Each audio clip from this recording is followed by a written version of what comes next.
43, so when we all do this counting together, you just add 1. So together, today is the 44th day of the Omer, which is 6 weeks and 2 days of the Omer. As Chaim can be found in the middle of page 99. All remain standing. When the ark rested, Moses would say, "Return, O Lord, to the myriad families of Israel. Arise, O mighty one, to your resting place, you in the ark of your might. Let your priests be clothed in righteousness, and your devout ones will sing joyfully. For the sake of David, your servant, turn not away the face of your Messiah, for I have given you good counsel. Do not forsake my Torah."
And all its paths are peace.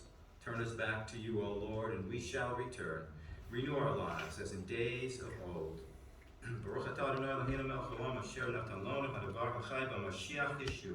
Blessed are you, Lord our God, King of the universe, who gives us the living word in Messiah Yeshua. Amen. Amen. You may be seated. Well, Shabbat Shalom, everyone. So, I'm really excited that we have a number of guests with us. In a moment, I'm going to introduce our speaker this morning, Rabbi Dr. John Fisher, and a little later in the service, I'll introduce his wife, Dr. Patrice Fisher.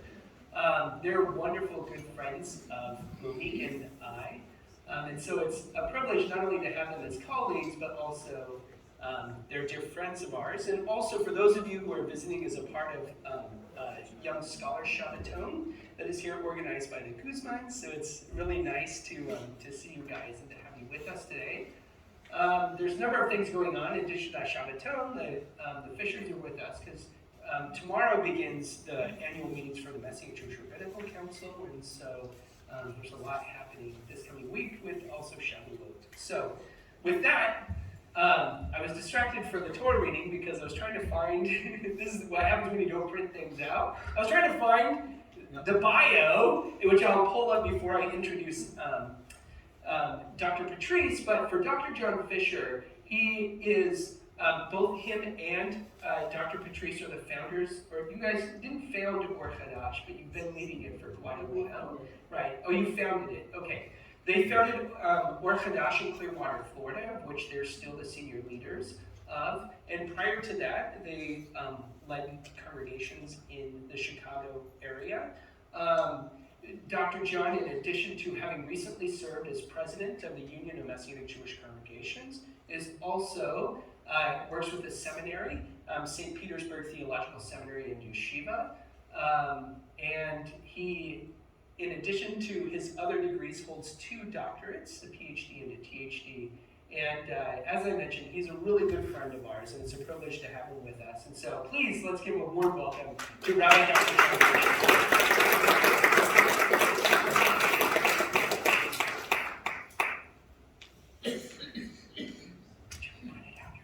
You know, that's a custom I really love. You get the applause before you say anything, and then it's all taken care of. Right. It's a great idea. I don't know who initiated that. Now, from the very outset, I need to admit something to you. In trying to figure out what it was that or what it should be that I should tell you this morning, I thought, well, this coming week is Shavuot. Maybe I should say something about Shavuot. And then I thought, oh, wait a second. last week was my Torah portion for my bar mitzvah.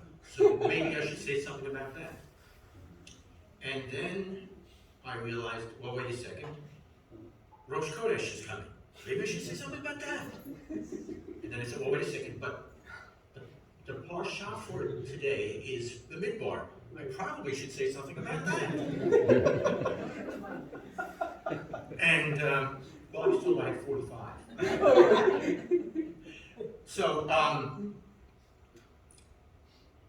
being in a bit of a quandary, I want to do something different this morning.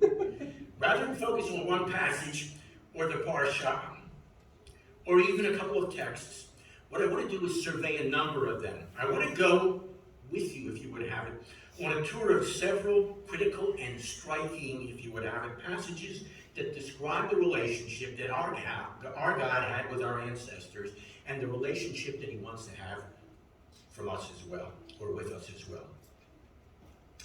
Now, in trying to pull this off, I'm going to say that what I want to do with you this morning is sort of a walking tour. In other words, we'll try to follow God as he actively walked with us on our journey through history. And when I thought of it in those terms, I thought, well, what a wonderful introduction to B-mitbar. Because what was that all about? It was our walk with God through the wilderness. So, what we're going to do this morning is we'll take a quick tour of the Torah, stopping briefly, and I do mean briefly, at each book. And then we'll make a short stop in the prophets. We'll pause briefly in the Besserot, the Gospels, and then we'll conclude with a very quick peek into the future. Got it? Fasten your seatbelts. In other words, what I want to do with you is to trace God's path through, if you would have it, the sands of time, and see how that should impact our lives today. And so we begin, as appropriately to do so, at the beginning. Genesis chapter 3, verses 8 and 9 read, and by the way, I tried to select texts that were at least remotely familiar to most of you, if not all of you. So this says, then the man and his wife heard the sound of the Lord God as he was walking in the garden in the cool of the day. And they hid from the Lord among the trees of the garden. But the Lord God called to the man, where are you? As I reflected on this, a couple thoughts came to mind. Number one, verse 8, as I began, reminds us, if you read it carefully, the implication is this, that this was God's regular practice at a regular time, something he did during the cool of the day, walk with Adam and Eve. And verse 9, because of the question that's raised, indicates for us that they usually joined in. In other words, Adam and Eve regularly walked with God. Now, walks afford opportunity for in-depth conversations. And walks then promote for us close personal relationships. And that's the setting of this particular text. And I want you to note this carefully.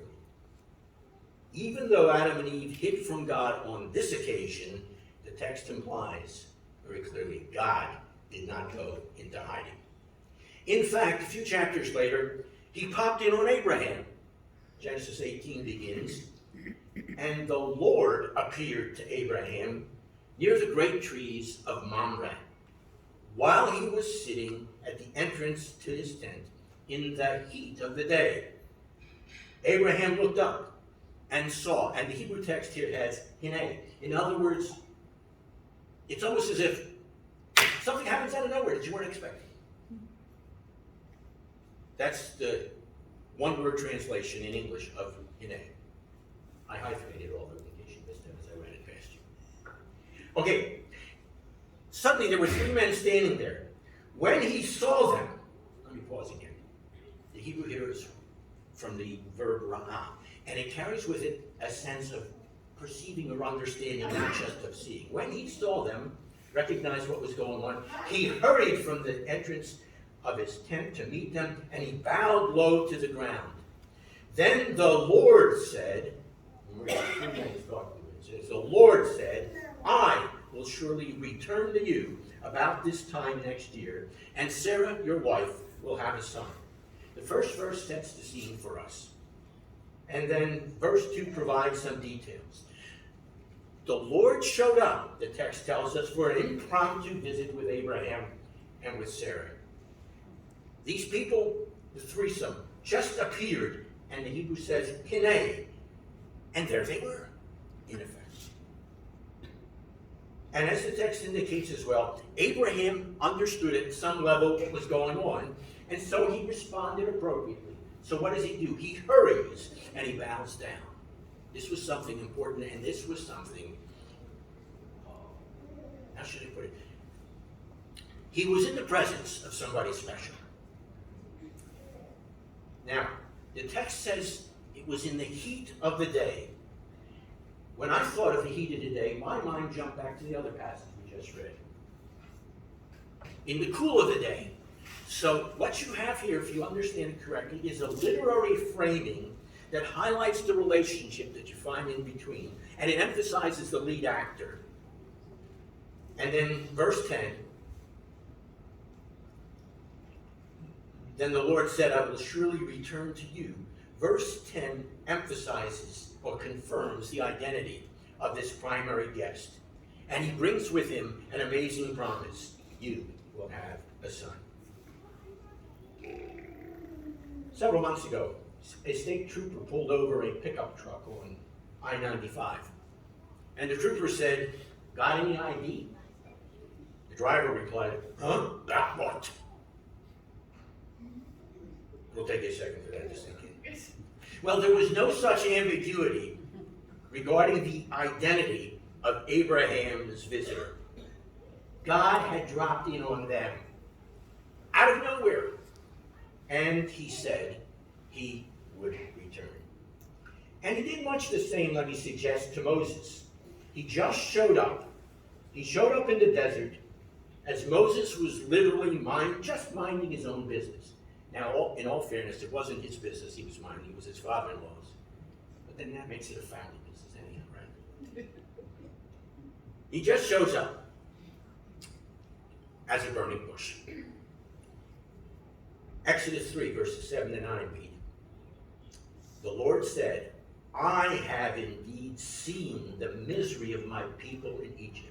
I have heard them crying out because of their slave drivers, and I am personally concerned about their safety. That's amazing. This indicates for us God's deeply personal involvement with his people, his compassion, and his connection. And in a couple verses, that will be reinforced.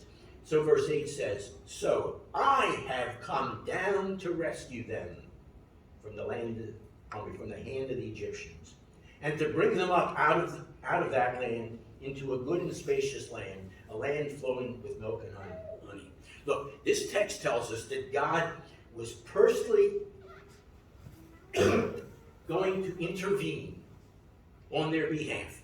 And what did he do? He sent the plagues. He took them across the Sea of Reeds. In other words, it's a Passover story. And then verse 9 goes on to say, and this is striking as well, now the cry of the Israelites has reached me, and I have seen the way the Egyptians are oppressing them. It reached his ears, and he saw with his eyes. He was that deeply involved. And a few verses later, he then goes on to say, verse 12, and God said, I will be with you, and this will be the sign to you, that it is I who have sent you, when you have brought the people out of Egypt. And then later God promises, Exodus 33, verse 14, my presence. By the way, here the Hebrew has panav, my face. In other words, as one translation of the Living Scripture says, I myself will go with you, and I will give you rest. Now the first of those two verses, Exodus 3, verse 12, I will be with you, sets the stage for what happens 2 verses later. Because what you have in verse 12 is this. You have the same Hebrew verb with virtually the same construction that you have 2 verses later. So what? Well, 2 verses later is where God announces his name, so to speak. This special name of the Exodus and thereafter, well, not after, because it was a special name even before, but the special name connected with the Exodus. The one that's often translated, I am who I am, I will be who I will be, or any one of a number of different things. But remember the context and remember the grammatical structure that I just briefly mentioned to you. It is based on his introduction, I will be with you. This informs and should shape our understanding of the name and the nature of God. He's the God who goes with his people. And in fact, reflecting on this many, many centuries thereafter, close to 25 centuries thereafter, the great Rabbi Rashi said, as he reflected on this, I will go with you. I will go with you through the depths. I will go with you through the captivity. I will go with you and with your children. He's the God who goes with us. And then chapter 33, verse 14, the second verse I just read to you a moment ago, then becomes, when God says, I myself will go with you, that becomes a confirmation of the commitment and the character of God to go with his people. It's an affirmation then of his name, of his character, and it's an assurance of his action, that he would be there acting on behalf of his people. In case I read it too quickly, Exodus 3:12 goes on to say, and this will be a sign to you. There will be an evidence, a sign of God's personal involvement and of his active intervention on behalf of his people. But he becomes even more personally involved later. Exodus chapter 25, verse 8, God says, for I want the people of Israel to make me a sanctuary, ready, where I can live among them. This home of mine shall be a tent pavilion, the Mishkan, a tabernacle. I will give you a drawing of the construction plan and the details of each furnishing. So be sure that everything you make follows the pattern I'm showing you here on the mountain. And then the book of Exodus, Shemot, concludes in the following way. And I love this text for not any one of a number of reasons, not the least of which is it was our daughter's bat mitzvah portion. And in just a minute, I'll share a couple of her insights. The text reads, then he erected the enclosure surrounding the tent and the altar and set up the curtain door at the entrance of the enclosure. So at last, Moses finished the work. Let me pause there for a second. The text is saying it's finished. Does that at all sound familiar? Well, sometime later, Yeshua says that, and he echoes this. Don't miss that. Anyhow, let's get back to the text. That was sort of wandering aside. But we're on a walk, so we can wander occasionally. Right? Okay. Then the cloud covered the Mishkan, the tabernacle, and the glory of the Lord filled it. Moses was not able to enter because the cloud was standing there. And the glory of the Lord filled the tabernacle. Wow. God was there. But think about the implications. God had moved in to his home. And then the text goes on to say, whenever the cloud lifted and moved, the people of Israel journeyed onward following it. And as our daughter Eve mentioned at this point, this is the divine GPS. Right? It's great. But if the cloud stayed, they stayed until it moved. The cloud rested upon the Mishkan during the daytime, and at night there was a fire in the cloud so that all the people of Israel could see it. And as she pointed out, what an amazing nightlight. The text concludes, and the book concludes. This continued throughout all their journeys. Wow. And therefore throughout the whole of the book of Numbers, B-mitbar. Look, God asked them to build him a home to live in according to his specifications, this text is telling us. And then he actually moved into their neighborhood. Thank you for picking up on that. And he personally led them from campsite to campsite. I'll get back to that in a minute. God actively walked with his people, B-mitbar, through the wilderness. And he did more than just move in. And now back to my bar mitzvah portion. Leviticus 26, verse 11 says, I will live among you, and I will walk among you, and be your God, and you shall be my people. Familiar words, we've heard those words several times already through the Torah. But catch this, he personally lived among our ancestors. He walked, as it were, along the lanes and the paths of their campsites. That's what he's saying here. This reflects back on an earlier reality from the very beginning. Genesis chapter 3, verse 8. And so we have another literary frame here. God walked with Adam and Eve. God walked with his people, walked among the very places that they were staying. Somebody said earlier, God placed these said that you were supposed to be located in these various areas around the Mishkan. Well, maybe one of the reasons is so he could make sure that there was a pathway so he could walk through and among them. It's just a thought. That's to let you know I was paying attention to what happened earlier this evening. All right. A few paragraphs later, God gives us a gentle reminder regarding our walk with him. As Vayikra Leviticus and my Parsha concludes, we're told the following. This is the last line. Elah hamitzvot asher tzeva Adonai et Moshe el bnei Yisrael b'har Sinai.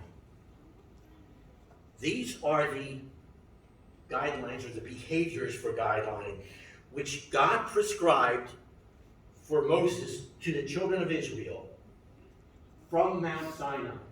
In case you missed it, the whole of the book of Leviticus or Vayikra was given to our people on Mount Sinai. Now, what do we often do with this book? Full of gold. Yeah, we sort of set it aside, we forget it or whatever else. But let's remember, it came on Mount Sinai just like the 10 words. And so the book concludes, which brings us then, of course, to B-mitbar. As we begin to look at just a couple passages which we've already looked at this morning, you'll find out in a second when we look at it. God lived with our ancestors when they were settled into a location as they went on this walk with him. But he also personally led them while they were on the move. Numbers 10, verses 33 to 36. So they set out from the mountain of the Lord. The Ark of the Covenant went before them during those days to find them a place of rest. This picks up exactly where the end of Exodus leaves off. And it continues. The cloud of the Lord was over them by day, and they set out from the camp. Sounds just like the beginning of that closing paragraph of Exodus 40. The cloud of the Lord was there. And then it says, Vayibinsa ha'aron. Whenever the ark, you recognize that? Mm-hmm. Oh, okay. Whenever the ark set out, Moses said, Rise up, O Lord. May your enemies be scattered. May your foes flee from before you. And then the next verse goes on to say, whenever it came to rest, he said, Return, O Lord. Ufno ho yomar, Shuva Adonai. You recognize those words too? Yeah, from this morning. Return, O Lord, to the countless thousands of Israel. Now, the first of those two verses that I just read to you remind us, or indicate for us, that God was personally leading them on their journey, B-mitbar, through the whole wilderness. And then the second of those verses points out that God is personally pointing out their campsites, their places of rest. These two verses, as you put them together, remind us of Exodus 33:14, where God says, I will go before you and I will provide you rest. It tells us that God is personally active and directly involved in the whole of their lives and in all the details of their journey, as well as in providing them rest during their travels. Now, I want you to note this very carefully. This provides the framework for the whole of Numbers and the perspective for a better understanding of that wilderness journey, because most of us get it wrong most of the time. For example, he later reminds us, Jeremiah chapter 2, verse 2, that as a young bride you followed me through the wilderness.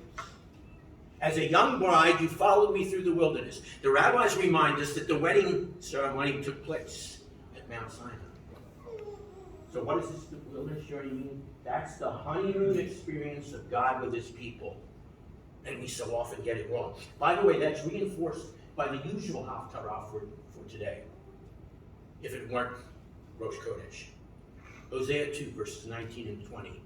Hosea 2 is the Haftarah. Verses 19 and 20 talk about this. It's the meditation for when we lay to Kippur.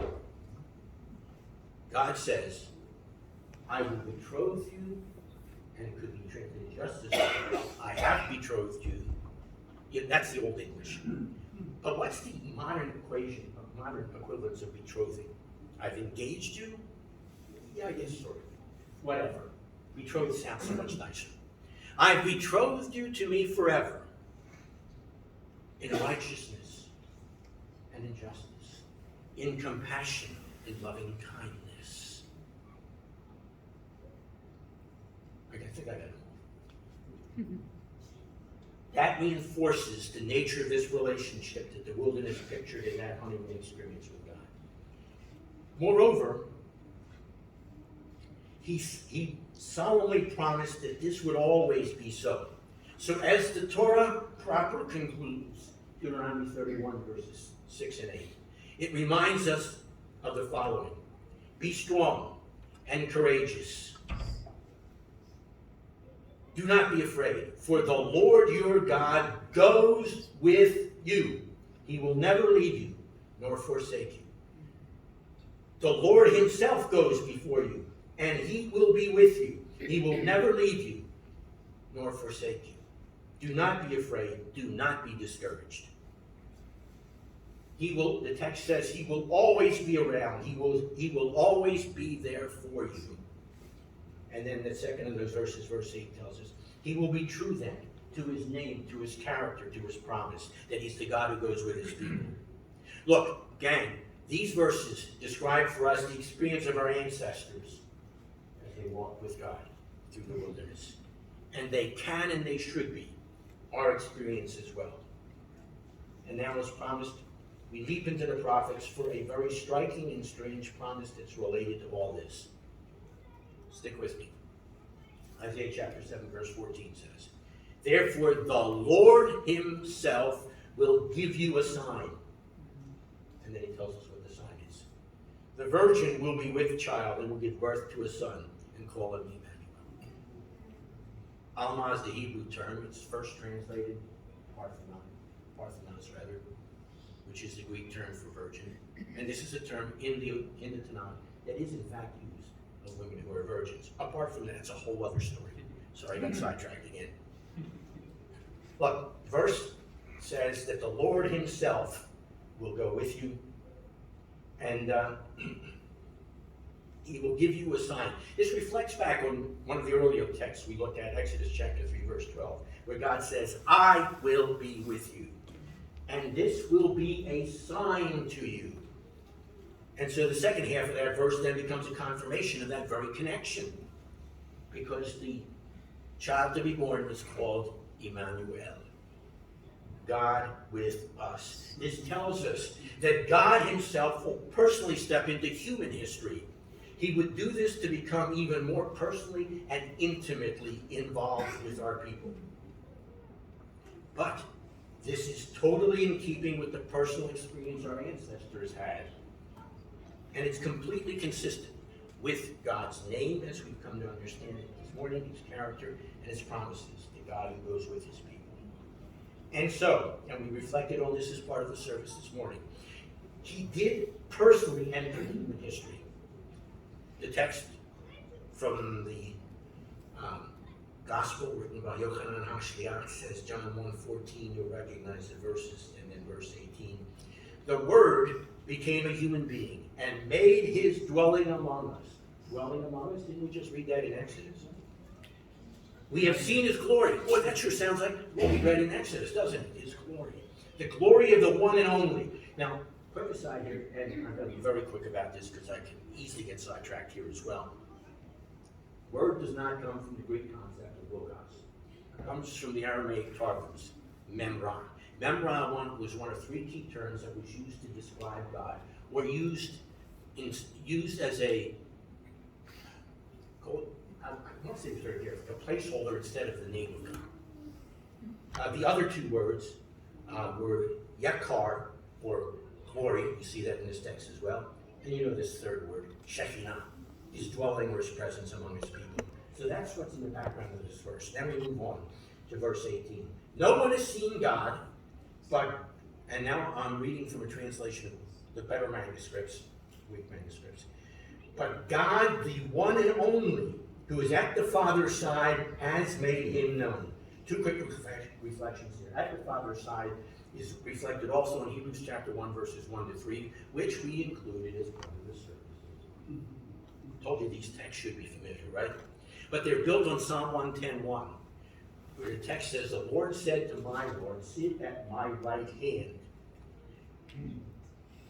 The rabbis of old, the sages of our past, reflected on this. And building on this text, and more importantly, Daniel chapter 7, verses 13 and 14, Rabbi Akiva said, there are two thrones set in heaven, one for God and one for the Messiah. Hebrews 1:3, he sat down at the place of authority in the heavenly realms. Anyhow, no one has seen God, but God, the one and only, has made him known. To me, this reminded me of Exodus chapter 7, because God, in verse 5, where God had said, through the plagues, both Egypt and Israel would know, or come to know, or realize that he is God, the one and only. Yeah, I know that's very much like Deuteronomy chapter 6, the Shema, and Exodus chapter 20, the first. No. I was going to say the first of the words. The first of the words is not have no other gods before me. I'm going to step out of the story for just a second. The first is. Yeah, you got it. You got to speak in the mic so that you can get the mic. You're not going to stop me. Anyhow, what is the first of the 10 words? I'm the Lord your God who brought you out. Okay, good. Just wanted to make sure. Okay, back to our story. Hold your ears. There we go. All right. I get sidetracked on that. And given who this one is in John chapter 1, he tells us in the gospel written by Levi HaShliach, Matthew the Apostle, Yeshua came to them and said, all authority in heaven and on earth has been given to me. Therefore, go and make disciples. Look, quick aside on this. We are not intended to be salespeople. We are, in fact, satisfied customers. Why? Thank you. We've had a transformative encounter with God through Yeshua the Messiah, and that's what we're to communicate. And also, we're told to teach them to obey everything I've commanded you. Alrighty? Surely I am with you always to the very end of the age, the God who walks with his people. Given who he is and the authority he possesses, he sends us into life and on a mission. And given the above, he makes the amazing and comforting promise of his presence with us always. But perhaps that's not so amazing after all. It is, after all, what God promised to and delivered for our ancestors. And we see it in the pages of B-mitbar. Now, I promised you a quick step or glimpse into the future. So Revelation, chapter 21. As that text is near the conclusion, it says, now the dwelling of God is with people. Is that familiar again? And he will live with them. Same promise that we started with. It's the ultimate consummation and culmination of what God had promised and had done. It's the full and final flowering of all that our ancestors had personally experienced and is meant by God for us to experience. At which point we always need to ask the question, no, so? Well, here's the so. We avail ourselves of God's character and commitment as expressed by his name. We take advantage of the opportunity that our ancestors experienced. We live it, we live its reality, and David expressed it best. And so now I've arrived at a quick look from the Ketuvim. I covered it all. Quick walk. Anyhow, you know. Psalm 23. The Lord is my shepherd. He leads me beside the quiet waters. He guides me in paths as I walk through righteousness. And in fact, he says, even though I walk through the valley of the shadow of death, you are with me. The God who said he would go with us. Surely your goodness and love will follow me all the days of my life, and what I will dwell in the house of the Lord forever. In other words, we will have the wilderness experience of our ancestors. We will have the experience of walking with God that Adam and Eve had at the very beginning, and that which was intended for us all as well to have. But for the sake of complete transparency, I do have to point out one more thing, and I do this also because it's part of my bar mitzvah portion. Leviticus chapter 26, verse 3. It builds on what's hinted at here in Psalm 23. If you obey all my guidelines, then these great things will happen. Reminded me of Deuteronomy 10, where God says, Hear, O Israel, what is it that God requires of you? Walk in all his ways. Wow, now that's impossible. How do we do that? The answer comes from the prophet Ezekiel, chapter 36, verses 25 to 27. I will put a new heart in you. I will put my spirit in you. We all revel at that and we forget the rest of it. To enable you to walk in all my ways. Right? As he walked with our ancestors, he is the God who goes with us and who enables us. And hopefully that's a lesson we learn through our B-mitbar walk. Our honeymoon walk with our God. Thank you.